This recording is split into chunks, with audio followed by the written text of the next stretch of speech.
সেদিন বানালাম air ফ্রায়ারে chicken tandoori. ফার্স্টে চিকেনটা টক দই, কাশ্মীরি গুঁড়ো লঙ্কা, আদা রসুন কাঁচা লঙ্কা বাটা, অল্প জিরে গুঁড়ো, কাসুরি মেথি আর হলুদ, নুন, সাদা তেল দিয়ে সব প্রয়োজন মতো দিয়ে 5 থেকে 6 ঘন্টা ম্যারিনেট করে রেখে দিয়েছিলাম।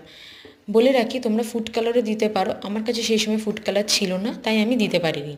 আমি যেহেতু এটা এয়ার ফ্রায়ারে করব, তাই প্যানটার মধ্যে অল্প তেল ব্রাশ করে নিয়েছিলাম। তারপর ম্যারিনেট করা চিকেনগুলো আস্তে আস্তে বসিয়ে নিয়ে সাজিয়ে নিয়েছিলাম।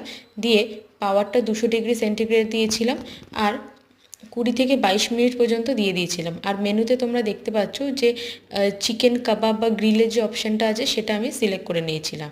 মাঝে মাঝে বার করে চেক করে নিয়েছিলাম, একটু উল্টে পাল্টে দিয়ে অয়েল ব্রাশ করে দিয়েছিলাম। তোমরা মাঝে মাঝে একটু ওটাকে বার করে অয়েলটা ব্রাশ করে দিও, অল্প তেলেতেই হয়ে যায়। আর লাস্টে দেখো রেডি হয়ে গেল গরম গরম চিকেন তন্দুরি লেস অয়েলে।